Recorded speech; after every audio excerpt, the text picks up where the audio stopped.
Hello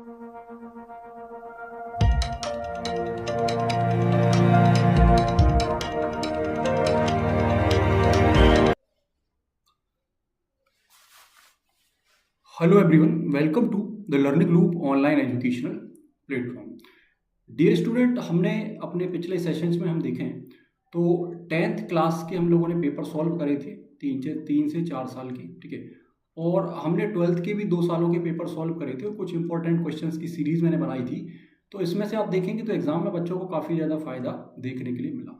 10th में भी हम बात करते हैं तो जो प्रीवियस ईयर के पेपर से ये सॉल्व करना इसलिए ज़रूरी होता है कि वहाँ से आप कई बार देखते हो तो 60% क्वेश्चन एज इट इज़ आपके रिपीट हो जाते हैं। 50 से 60% क्वेश्चन, आधे से ज़्यादा question as it is repeat हो जाते हैं या पूछे जाते हैं, क्योंकि एक छोटा सा सिलेबस है, हमें 5 यूनिट पढ़नी होती हैं, ठीक है ना। तो क्वेश्चंस वही होते हैं ना, बदल बदल के आपसे पूछे जाते हैं। तो ठीक 12th में भी ऐसे ही हुआ था और 10th में भी ऐसे ही हुआ था। तो इस पर हम क्या कर रहे हैं, जो हमारे लोकल एग्जाम है आप देखोगे 9वीं क्लास और 11वीं क्लास। तो आज हम क्या करने वाले हैं, हम 9th क्लास के, ठीक है, जो पेपर्स हैं या प्रीवियस ईयर के पेपर्स हैं, हम उनकी एक सीरीज लेकर आए हैं, ठीक है, जो आपके एनुअल एग्जाम या वार्षिक एग्जाम के लिए क्या होगी, काफी इंपॉर्टेंट होगी। तो आज हम बात अगर करते हैं तो आईटी के अंतर्गत हम देखेंगे 9th क्लास में, ठीक है, आपका जो जॉब रोल है उसको हम बोलते हैं डोमेस्टिक डेटा एंट्री ऑपरेटर। तो आपका इसका एग्जाम होता है डोमेस्टिक डेटा एंट्री ऑपरेटर का। इसमें सिलेबस वगैरह ऑल ओवर जो सारी चीजें हैं वो मैंने आपको प्रीवियस क्लासेस में कवर कराई हुई है कि इसमें 25% जो सेक्शन है आपका, ठीक है, वो आपका रोजगार कौशल का पूछा जाएगा और 70% जो पार्ट है आपका वो आपसे डोमेस्टिक डेटा एंट्री ऑपरेटर की जो 5 यूनिट है इसके अंतर्गत पूछा जाएगा। किस यूनिट से किस तरीके के क्वेश्चन आएंगे, क्या आएगा, मैं सारी चीजें आपको ऑलरेडी बता चुका हूं, जो आपको प्लेलिस्ट में मिल जाएगा, ठीक है। तो आज हम जो है, ठीक है, वो 2024 और 25 का पेपर सॉल्व करने वाले हैं, मतलब लास्ट ईयर का हम पेपर सॉल्व करने वाले हैं, ठीक है।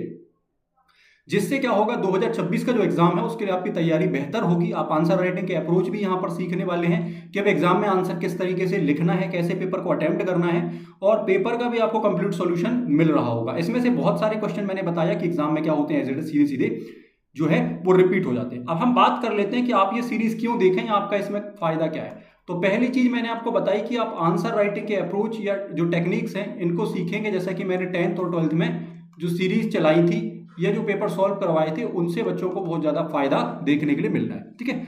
आगे हम बात कर लेते हैं कि और आपका क्या फायदा है। तो जो भी आंसर्स होंगे या जो मॉडल आंसर्स होंगे वो मैंने क्या करे हैं, बिल्कुल सरल भाषा में, ठीक है, सरल भाषा में बिल्कुल सिंपल और टू द पॉइंट बनाए हुए हैं, ठीक है। कैसे बनाए हुए हैं, टू द पॉइंट, जो आपके एग्जाम में क्या होंगे, आपके लिए बहुत ज्यादा हेल्पफुल होंगे। मतलब आपको कम से कम शब्दों में अपनी बात को कितने अच्छे तरीके से बताना है ये आपको इसमें सीखने के लिए मिल रहा होगा, ठीक है।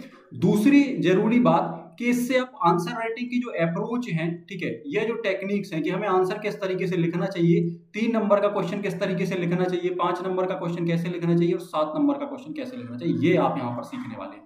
चौथी मैं बात कर लूं तो यहाँ पर जो ऑब्जेक्टिव क्वेश्चंस पेपर के अंदर आए होंगे इनको मैं थोड़ा सा डिस्क्राइब करके आपको बताऊंगा। डिस्क्राइब करने का मतलब ये है कि इसका आंसर ये क्यों बनेगा और बाकी आंसर क्यों नहीं बनेंगे, और उन आंसर्स को भी थोड़ा सा एलेबोरेट या डिस्क्राइब आपको किया जा रहा होगा। तो ये सारे फायदे हैं अगर आप इस सीरीज में जुड़ते हैं या क्लासेस को कंप्लीटली या वॉच करते हैं या पूरे टाइम देखते हैं, तो आपको फायदा ये होने वाला है, ठीक है। दूसरी चीज मैं आपको ये भी बताना चाहूंगा कि 10th क्लास या 12th क्लास में मैंने जो भी सीरीज बनाई है या पेपर सॉल्व करवाए तो बच्चों को उससे फायदा मिला है। आप चेक कर सकते हैं, वीडियो के नीचे बच्चों ने काफी कमेंट्स करे हैं, ठीक है, कि उनको कितना एग्जाम में फायदा हुआ है या पेपर में एज इट इज चीजें देखने के लिए मिली है। दूसरी बात मैंने आपको ये भी बताया था कि पर्सनली मैंने जो ग्रुप बनाया हुआ है टेलीग्राम के ऊपर, वहां भी आप देखोगे तो 100 से ज्यादा बच्चे वहां पर जुड़े हुए हैं जिनके मैसेज मेरे पास आए थे कि सर हमें इस सीरीज से या इन क्वेश्चन से या एग्जाम पेपर से काफी ज्यादा फायदा हुआ और एग्जाम में हम 90+ स्कोर कर पाए हैं बहुत सारे बच्चे, या 95 मार्क्स लेकर आए हुए हैं, या उनका ये कहना है कि हमने 95% जो क्वेश्चंस हैं वो बहुत अच्छे से अटेम्प्ट करे हैं और हम इतने नंबर आसानी से एग्जाम के अंदर लेके आने वाले हैं, ठीक है।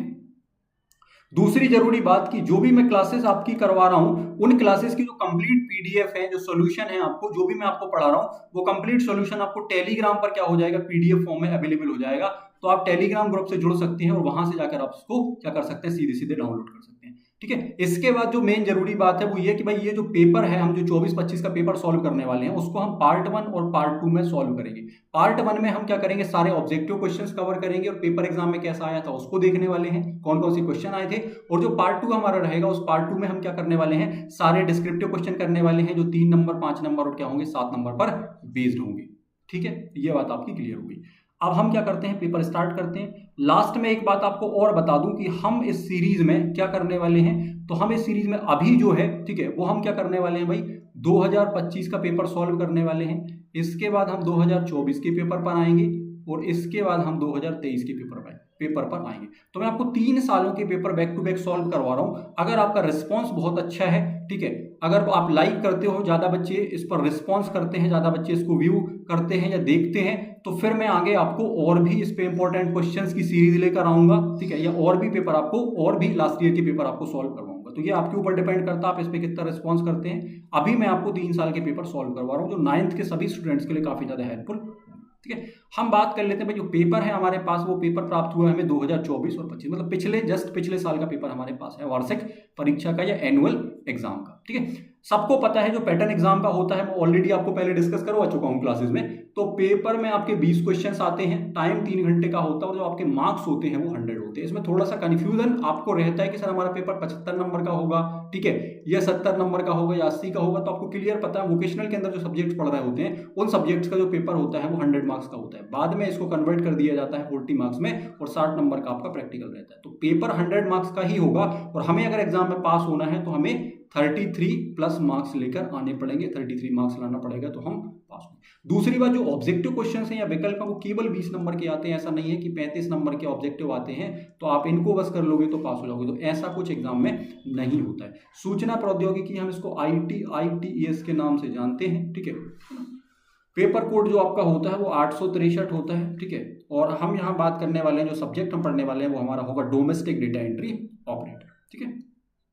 सबसे पहले मैं थोड़ी बहुत आपको निर्देश बता दे रहा हूं जो पेपर में आपको एज इट इज देखने के लिए मिल रहे हैं। अगर आपने त्रैमासिक 9th के बच्चे हैं, ठीक है, तो 9th के जो स्टूडेंट्स हैं, आपको पता है आपने त्रैमासिक परीक्षा दी है, अर्धवार्षिक परीक्षा दी है, उसके बाद आपकी वार्षिक परीक्षा होती है ना।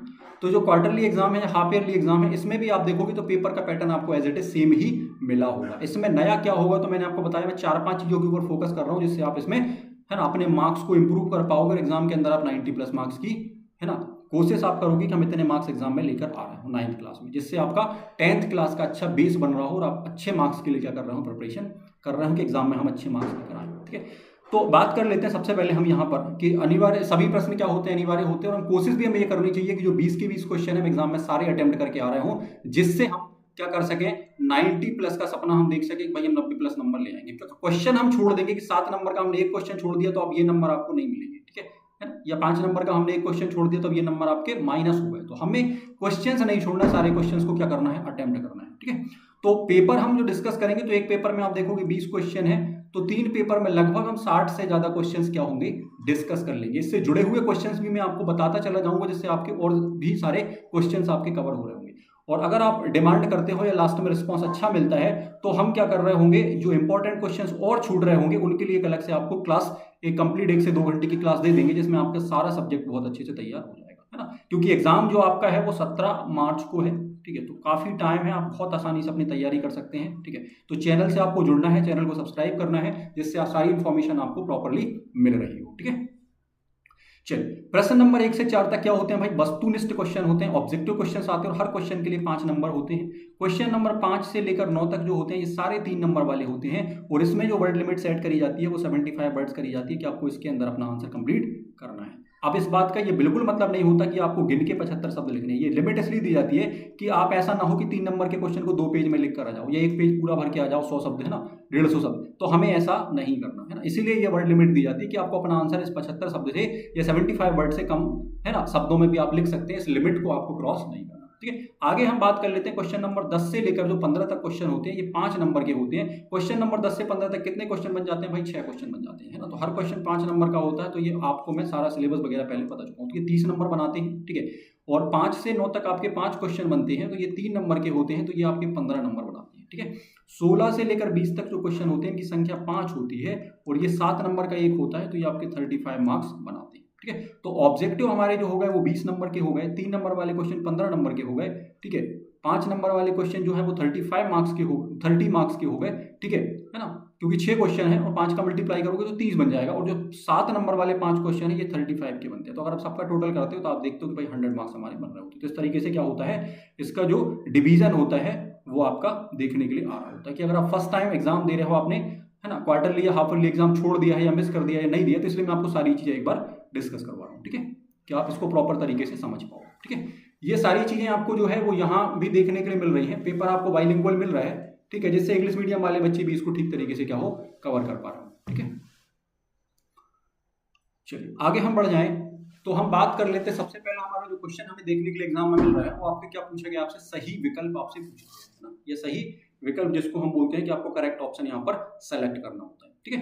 तो पहला क्वेश्चन आपके सामने देखने के लिए आ रहा है कि हम ईमेल जो है ईमेल क्यों भेजते हैं। आपसे पूछा गया कि हम ईमेल क्यों भेजते हैं, समय पर पहुंचने के लिए, है ना, दस्तावेज और फाइलों को साझा करने के लिए, एक दूसरे से बात करने के लिए, या एक दूसरे से मिलने के लिए। तो आपने कम्युनिकेशन चैप्टर बहुत अच्छे से पढ़ा हुआ है, आपने उसमें मौखिक संचार भी पढ़ा है, गैर मौखिक संचार भी पढ़ा है, ठीक है, सारी चीजें आपने पढ़ी हुई। तो हम क्या करते हैं, जब मौखिक संचार करते हैं तो हम क्या करते हैं, शब्दों के माध्यम से क्या करते हैं, अपने विचारों को शेयर करते हैं। पर यहाँ पर बात किसकी करी जा रही है, टेक्नोलॉजी की बात करी जा रही है या ईमेल की बात करी जा रही है कि हम ईमेल क्यों भेजते हैं। तो क्या समय पर पहुंचने के लिए ईमेल भेजते हैं, ये आंसर हमारा नहीं हो सकता। एक दूसरे से बात करने के लिए तो हम फोन कर सकते हैं या आपस में बात कर सकते हैं, तो ये भी नहीं हो सकता। एक दूसरे से मिलने के लिए वो तो हमें पर्सनली मिलना पड़ेगा, तो ईमेल का इन तीनों चीजों से कोई लेना देना नहीं है। तो हमारा जो सही आंसर होगा वो क्या होगा, दस्तावेजों और फाइलों को साझा करने के लिए।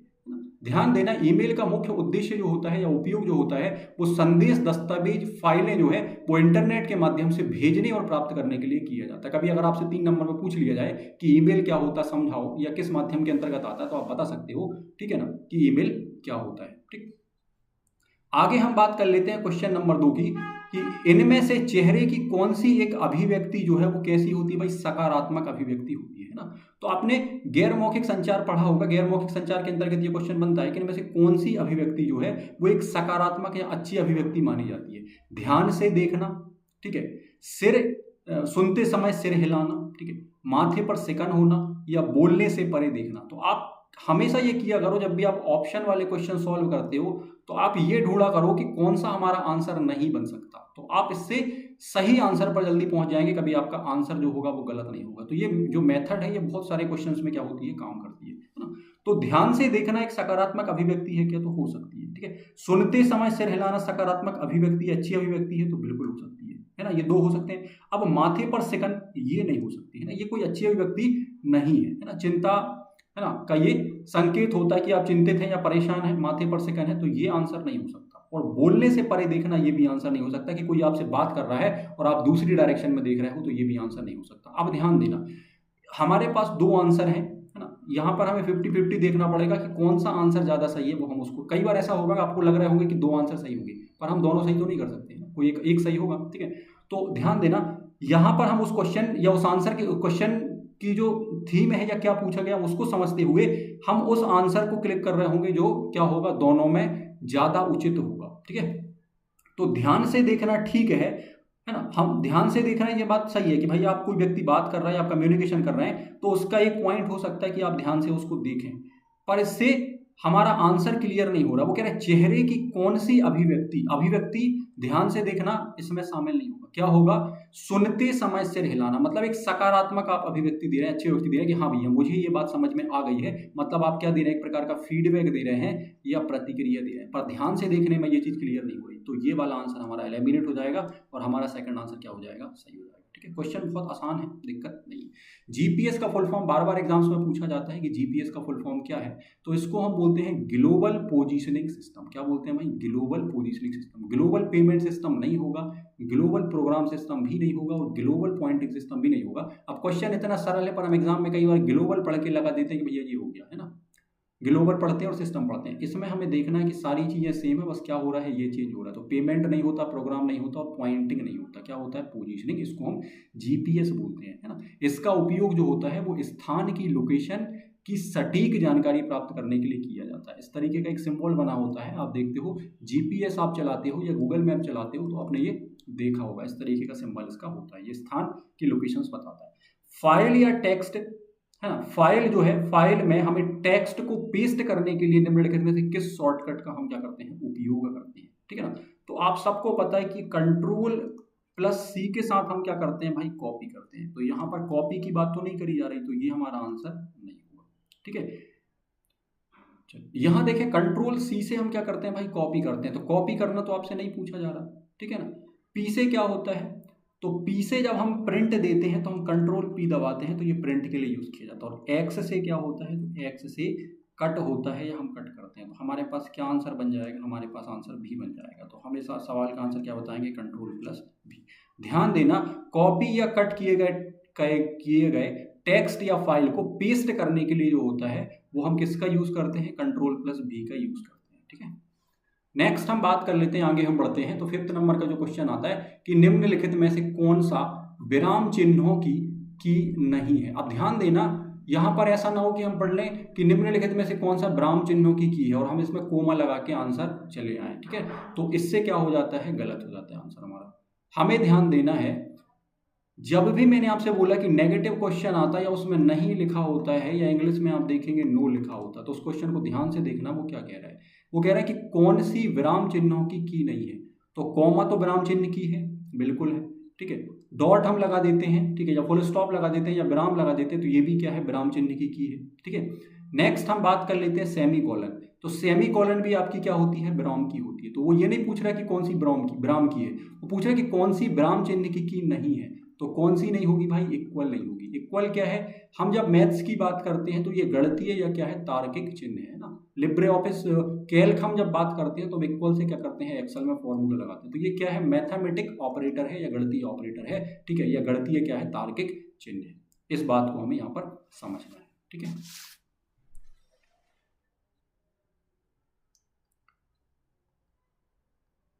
चलिए आगे बढ़ जाएं।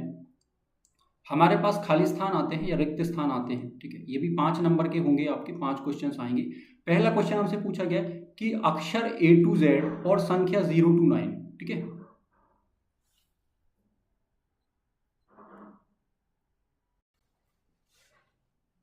चलिए तो पहला अपना जो है विकल्प यहां पर देखेंगे आप, खाली स्थान आपसे पूछे गए सेकंड नंबर क्वेश्चन में ना।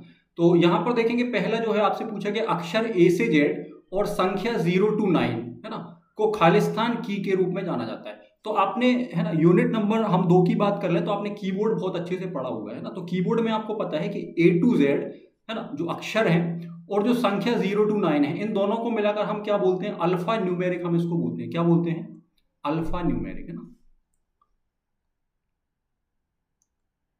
तो इसको बोला जाता है अल्फा न्यूमेरिक। हिंदी में भी आप लिख सकते हैं इसको अल्फा न्यूमेरिक। ठीक है, अल्फा न्यूमेरिक। ठीक है, दूसरा क्वेश्चन आपसे खालिस्तान जो पूछा गया है कि हेडर जो है प्रत्येक पेज के खालिस्तान पर दिखाई देते हैं और फुटर जो है वो प्रत्येक पेज के खालिस्तान पर दिखाई देते हैं। तो आपको पता जब डॉक्यूमेंट बनाते हैं तो हमारे पास A4 साइज में इस तरीके से पेज होता है। तो पेज के जो ऊपर वाला भाग होता है इसको हम हेडर बोलते हैं और पेज के जो नीचे वाला भाग होता है इसको हम क्या बोलते हैं, फुटर बोलते हैं। ठीक है, तो यहां आपसे पूछा हेडर जो है प्रत्येक पेज के कहां होता है, तो आप लिख सकते हैं ऊपर। ठीक है, और जो फुटर होता है वो कहां होता है, तो आप बोलेंगे कहां होता है भाई, नीचे होता है। ठीक है, इसको आप ट्रिक से भी याद रख सकते हैं कि कोई व्यक्ति होता है या कोई इंसान होता है, उसका हेड जो है वो कहां होता है, ऊपर होता है। और फुट कहां होते हैं या पैर कहां होते हैं, तो पैर होते हैं कहां पर, नीचे। ठीक है ना। चलिए अगला हम देख लेते हैं क्वेश्चन नंबर 3। तो क्वेश्चन नंबर 3 यहां पर आपसे पूछा गया है कि खालिस्तान ऑप्शन का प्रयोग या उपयोग यह देखने के लिए किया जाता है कि डॉक्यूमेंट कैसा दिखाई देगा या तब कैसा दिखाई देगा जब इसको प्रिंट किया जाएगा। तो आपने देखा होगा जब हम किसी डॉक्यूमेंट को प्रिंट करते हैं तो हम डायरेक्ट प्रिंट नहीं देते, हम उसके पहले उसको चेक कर लेते हैं एक बार कि भैया ये कैसा दिख रहा है, और प्रिंट निकलने के बाद इसमें कोई पार्ट है ना हमारा कट तो नहीं हो रहा है या ओवरराइट तो नहीं हो रहा है या बाहर तो नहीं जा रहा पेज के। तो इसको देखने के लिए हम क्या करते हैं, हमारे पास एक ऑप्शन आता है जिसको हम बोलते हैं प्रीव्यू, या इसको हम क्या बोल देते हैं, प्रिंट प्रीव्यू। क्या बोल देते हैं, प्रिंट प्रीव्यू है ना। तो इस ऑप्शन को क्या बोला जाता है, प्रिंट प्रीव्यू। चलिए आगे हम देख लें, लिब्रे ऑफिस कैल्क स्प्रेडशीट का उपयोग करके बनाई गई वर्कबुक का डिफॉल्ट एक्सटेंशन क्या होता है ना। तो इसका डिफॉल्ट एक्सटेंशन जो होता है वो होता है .ods है ना। ये भी आप देखें एग्जाम के लिए इंपॉर्टेंट है, ये एक्सटेंशन नेम्स आपके जो है वो एग्जाम्स में कई बार पूछ लिए जाते हैं। तो आपको सारे एक्सटेंशन नेम याद होने चाहिए है ना, कि राइटर का क्या है, कैल्क का क्या है आपका, ठीक है ना, लिब्रे ऑफिस इम्प्रेस का क्या है ना। 9th क्लास में ये 3 है ना जो हमारे पास जो है वो चैप्टर्स हैं, तो इनके हमें एक्सटेंशन नेम जरूर याद होनी चाहिए। ठीक है, अब बात आती है कि एक प्रेजेंटेशन को सेव करने के लिए हम किस कीज का या किस कॉम्बिनेशन का उपयोग करते हैं। ठीक है, तो हमारे पास आंसर आ जाता है यहां पर सेव करने के लिए Ctrl+S। पेज को या स्लाइड को हम सेव करने के लिए, डॉक्यूमेंट को सेव करने के लिए हमेशा क्या करते हैं, Ctrl+S का क्या करते हैं, हम यूज करते हैं। ठीक है, तो ये आपके रिक्त स्थान होगा, ये वाला पार्ट आपको इंग्लिश में यहाँ पर मिल जाएगा, तो आप इसको भी देख सकते हैं। नेक्स्ट हम बात कर लेते हैं, हमारे पास आता है सही जोड़ी या मैच द कॉलम। तो कॉलम ए और बी हमें क्या कराना है, मैच कराना है। ठीक है, ये भी आप देखेंगे तो 5 नंबर में ही आते हैं। हमने अभी देखा था कि ऑब्जेक्टिव क्वेश्चन 5 नंबर के आते हैं और सारे 4 क्वेश्चन जो होते हैं यहाँ से टोटल मार्क्स कितने बन रहे होते हैं, 20 बन रहे होते हैं। ठीक, चलिए पहला हमारे पास इसमें आता है अंडू। ठीक है, फिर आता है फाइंड, फिर आता है प्रिंटर, फिर आता है क्रिएट टेबल और फिर आता है हाइपरलिंक।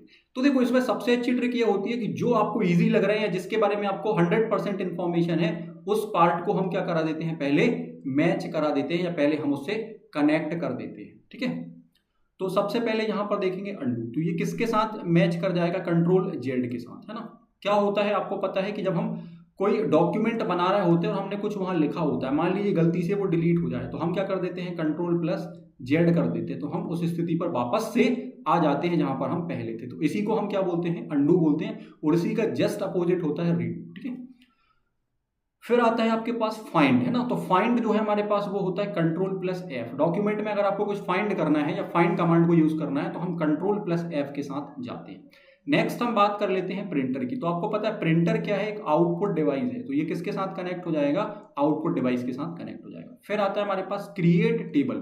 तो क्रिएट टेबल, हमें अगर टेबल क्रिएट करना है या क्रिएट टेबल की हमें शॉर्टकट कमांड देखनी है तो ये होती है Ctrl+T, है ना। Ctrl+T क्या होती है, क्रिएट टेबल की शॉर्टकट कमांड होती है। फिर हम बात कर लेते हैं इंसर्ट हाइपरलिंक। हाइपरलिंक अगर आपको इंसर्ट करना है अपने डॉक्यूमेंट के अंदर तो हमें किसके साथ जाना पड़ेगा, Ctrl+K के साथ जाना पड़ेगा। ठीक, यही वाला पार्ट आपको इंग्लिश में मिल जाएगा यहाँ पर। ठीक है, आगे हम बढ़ जाते हैं तो फिर आता है आपके पास ट्रू और फॉल्स। ठीक है, ट्रू और फॉल्स में हम देख लेते हैं। पहला क्वेश्चन आपसे पूछा गया कि कीबोर्ड पर 5 एरो की होती हैं क्या, तो क्या ये बात सही है। तो आपको पता है, हमने कीबोर्ड पर देखा, कीबोर्ड पर कितनी एरो की होती हैं, तो कीबोर्ड पर जो है वो 4 एरो की होती है। एक होती है आपकी अप, है ना, एक होती है डाउन, एक होती है आपकी लेफ्ट साइड जाने के लिए और दूसरी होती है राइट साइड। तो क्या ये बात सही है, तो ये वाली बात सही नहीं है, क्योंकि कीबोर्ड पर जनरली कितनी एरो की होती है, तो 4 होती है। कीबोर्ड को भी बहुत अच्छे से समझना इसलिए जरूरी है कि यहाँ से भी आप देखते हो कि ऑब्जेक्टिव क्वेश्चंस भी बन रहे होते हैं और आपसे कीबोर्ड भी 7 नंबर में पूछ लिया जाता है या 5 नंबर में, कि कीबोर्ड पर जो कीज हैं या अलग अलग डिफरेंट टाइप की जो कीज हैं इनके बारे में आप विस्तार से बताएं।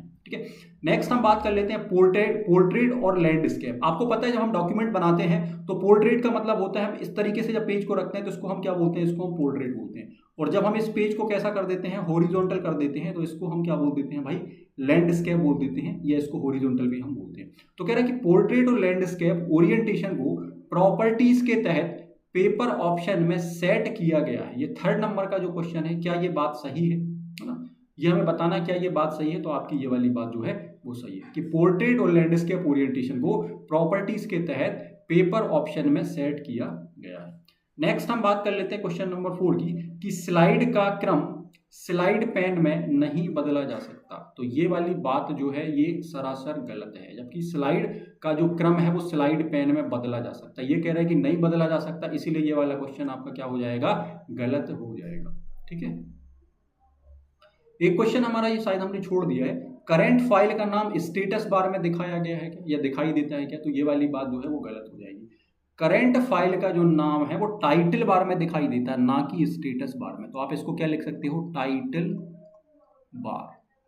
कहाँ दिखाई देता है, टाइटल बार में, ना कि स्टेटस बार में।